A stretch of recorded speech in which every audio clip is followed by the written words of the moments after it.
ইসলামের ইতিহাস ও সংস্কৃতি বিষয় নিয়ে যারা পড়াশোনা করেছেন এবং সামনে যাদের ভাইবা পরীক্ষা রয়েছে, এই ভিডিওটি আপনাদের জন্য অত্যন্ত গুরুত্বপূর্ণ। কারণ পূর্বের ন্যায় এই ভিডিওতেও আমরা আলোচনা করব ইসলামের ইতিহাস ও সংস্কৃতি বিষয়ক রিয়াল কিছু ভাইবা প্রশ্ন। আসন্ন ভাইবা পরীক্ষায় আপনারা এখান থেকে কিছু প্রশ্ন কমন পেয়ে যেতে পারেন। চলুন তাহলে ভিডিওটি শুরু করি। যেহেতু আপনি ইসলামিক হিস্ট্রি অ্যান্ড কালচার এই বিষয়টি নিয়ে পড়াশোনা করেছেন, আপনাকে জিজ্ঞেস করতে পারে, বলুন তো সংস্কৃতি কাকে বলে?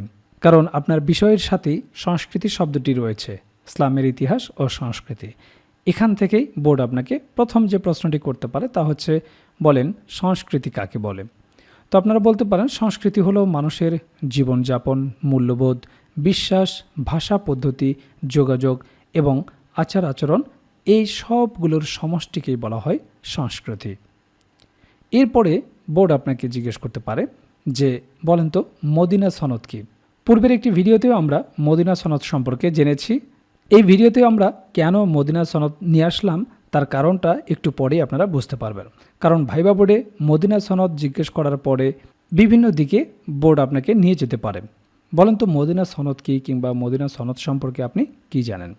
তো আপনি যখন বলবেন যে হজরত মুহাম্মদ সাল্লাল্লাহু আলাইহি সাল্লাম তিনি মদিনা নগরীতে হিজরত করেছিলেন, এ সময় সেখানে বসবাসরত দুইটা গোত্র ছিল, সেটা হচ্ছে বানু আউস এবং বানু খাজরাজ। এই দুইটা সম্প্রদায়ের মধ্যে ছিল গোষ্ঠীগত হিংসা বিদ্বেষ এবং তারা বিভিন্ন অপরাধ কর্মে লিপ্ত ছিল। এই দুটো সম্প্রদায়ের মধ্যে কোনো ভ্রাতৃত্ব ছিল না, না ছিল সম্প্রীতির বন্ধন। আর মদিনায় এই দুটা গোত্রসহ সকলের মাঝে সুশাসন এবং শান্তি প্রতিষ্ঠার লক্ষ্যে মহানবী হজরত মুহাম্মদ সাল্লাল্লাহু আলাইহি সাল্লাম 47 ধারার একটি সনদ বা সংবিধান প্রণয়ন করেন, যা ইতিহাসে মদিনার সনদ নামে পরিচিত। পূর্বেও বলেছি এটি হচ্ছে পৃথিবীর প্রথম লিখিত সংবিধান। এখন এখান থেকে বোর্ড আপনাকে যে প্রশ্নটি জিজ্ঞেস করবে সেটি হচ্ছে, মদিনা সনদ কি ধর্ম নিরপেক্ষ ছিল? দেখুন কি গুরুত্বপূর্ণ একটি প্রশ্ন। মদিনা সনদ জিজ্ঞেস করার পরেই আপনাকে এই প্রশ্নটি জিজ্ঞেস করবে যে মদিনা সনদ কি ধর্ম নিরপেক্ষ ছিল? আপনি যেভাবে উত্তর দেবেন তা হচ্ছে, জি স্যার, অবশ্যই মদিনা সনদ ধর্ম নিরপেক্ষ ছিল এবং মদিনাও ছিল ধর্ম নিরপেক্ষ রাষ্ট্র। আপনার কি মনে হয় বোর্ড এতটুকু উত্তর শুনে সন্তুষ্ট হবে? না। এরপরে যে প্রশ্নটি আপনাকে জিজ্ঞেস করবে সেটি হচ্ছে, মদিনা সনদ যে ধর্ম নিরপেক্ষ ছিল তার প্রমাণ কি? তখন আপনি বলবেন তার প্রমাণ হচ্ছে উক্ত সনদের 4 নম্বর ধারা, 9 নম্বর ধারা এবং 10 নম্বর ধারা। দেখুন আপনি চাইলেই কিন্তু ধারাগুলো এখানে আপনি শেয়ার করতে পারতেন যে 4 নম্বর ধারায় কী কী রয়েছে, 9 নম্বর ধারায় কী কী রয়েছে, 10 নম্বর ধারায় কী কী রয়েছে। কিন্তু যদি আপনি একটু কৌশল খাটান তাহলেই প্রশ্নের উত্তর দেওয়ার রেসপন্স রেটটা কিন্তু বেড়ে যাবে। ভাইবা বোর্ডকে এমনভাবে উত্তর দিবেন যাতে সেই উত্তরের মাঝে আপনাকে প্রশ্ন জিজ্ঞেস করেন। এই যে আপনি বলবেন যে 4 নম্বর ধারা, 9 নম্বর ধারা, 10 নম্বর ধারা, এবার কিন্তু ভাইবা বোর্ড অবশ্যই সেই ধারা সম্পর্কে আপনাকে জিজ্ঞেস করবে, বলেন 4 নম্বর ধারাটা কি বা 9 নম্বর ধারাটা কি, কিংবা আপনি যে ধারাটার কথা বললেন সেই ধারাগুলোতে কি আছে, এগুলো শোনার জন্য তারা উদ্গ্রীব হয়ে যাবে। আর এটাই হচ্ছে একজন প্রার্থী হিসেবে আপনার কৌশল অবলম্বন। তো এরপর ভাইবা বোর্ড আপনাকে জিজ্ঞেস করবে যে ঠিক আছে সেই ধারাগুলো কি কি। তখন আপনি বলবেন যে 4 নম্বর ধারায় ছিল মুসলিম, খ্রিস্টান, ইহুদি, পৌত্তলিক ও অন্যান্য সম্প্রদায় ধর্মীয় ব্যাপারে পূর্ণ স্বাধীনতা ভোগ করবে। কেউ কারো ধর্মীয় কাজে কোনো রকম হস্তক্ষেপ করতে পারবে না। বোঝাই যাচ্ছে এই ধারাটির মাধ্যমেও প্রমাণ করা যায় যে মদিনা সনদটা ধর্মনিরপেক্ষ ছিল। এছাড়াও আরেকটি যে ধারা রয়েছে 9 নম্বর ধারা, সেই ধারায় বলা রয়েছে কোনো লোক ব্যক্তিগত অপরাধ করলে তা ব্যক্তিগত অপরাধ হিসেবেই বিচার করা হবে, তার জন্য অপরাধীর সম্প্রদায়কে দায়ী করা যাবে না। এটার মাধ্যমেও কিন্তু কিছু অংশে প্রমাণ করা যায়। এরপরে 10 নম্বর যে ধারা, সেখানে বলা হয়েছে মুসলমান, ইহুদি ও অন্যান্য সম্প্রদায়ের লোকেরা পরস্পর বন্ধুসুলভ আচরণ করবে।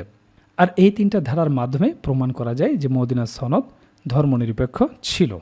তো এরপরে ভাইবা বোর্ড আপনাকে জিজ্ঞেস করতে পারে, ধর্ম নিরপেক্ষতা শব্দটি সর্বপ্রথম কে ব্যবহার করেন? এটা হয়তো আপনারা জানেন যে জর্জ জ্যাকব হলিওক 1851 সালে সর্বপ্রথম এই ধর্ম নিরপেক্ষতা শব্দটি ব্যবহার করেন।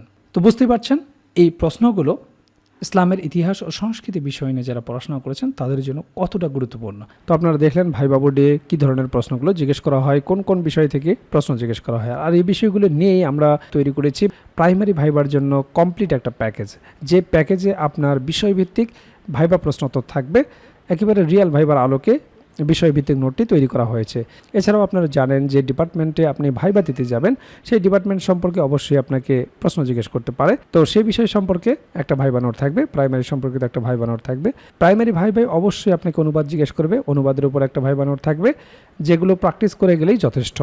এরপর আপনার নিজ জেলা সম্পর্কে অবশ্যই আপনাকে দু একটি প্রশ্ন জিজ্ঞেস করতে পারে। আপনার জেলা কেন বিখ্যাত, আপনার জেলা দর্শনীয় স্থান কি, আপনার জেলার নামকরণ ইতিহাস কি, বিখ্যাত খাবার কি, ভাষা ও সংস্কৃতি সম্পর্কে জিজ্ঞেস করতে পারে, মুক্তিযুদ্ধে কী অবদান রেখেছিল, নানাবিধ গুরুত্বপূর্ণ প্রশ্ন থেকে আপনাকে দু চারটি প্রশ্ন জিজ্ঞেস করতে পারে। তো সে সম্পর্কিত আপনার জেলার ওপর সুন্দর একটা সাজানো গোছানো নোট থাকবে।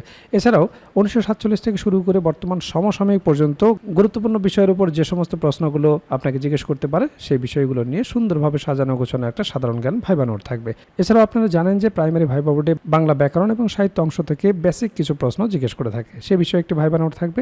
এছাড়াও গণিতের একটি বেসিক ভাইবা নোট থাকবে। আপনারা জানেন যে পাটিগণিত, বীজগণিত এবং জ্যামিতি অংশ থেকে কিছু বেসিক প্রশ্ন জিজ্ঞেস করা হয়।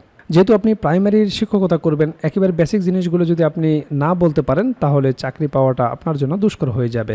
কাজেই ভাইবা পরীক্ষায় আপনি যত ভালো করবেন আপনার চাকরি পাওয়ার সম্ভাবনা তত বেড়ে যাবে। কাজেই যারা প্রাইমারি ভাইবার জন্য গুছিয়ে কার্যকর একটা প্রস্তুতি নিতে চান, আমাদের ভাইবা প্যাকেজটি দ্রুত সংগ্রহ করুন। ইতিমধ্যে অনেক প্রার্থী আমাদের কাছ থেকে ভাইবা প্রার্থী সংগ্রহ করেছেন, তারা প্রস্তুতি শুরু করে দিয়েছেন। এখনও যারা প্রস্তুতি গুছিয়ে নিতে পারেন না, স্ক্রিনে দেওয়া হোয়াটসঅ্যাপ নাম্বারে যোগাযোগ করে আমাদের কাছ থেকে প্রাইমারির এই ভাইবা প্যাকেজটি সংগ্রহ করতে পারেন। প্যাকেজটি আপনারা দুইভাবে নিতে পারবেন, আপনারা হার্ড কপি নিতে পারবেন কুরিয়ারের মাধ্যমে, এছাড়াও পিডিএফ প্যাকেজ আপনারা নিতে পারবেন। কাজেই দেরি না করে দ্রুত স্ক্রিনে দেওয়া হোয়াটসঅ্যাপ নাম্বারে যোগাযোগ করে প্যাকেজটি সংগ্রহ করুন।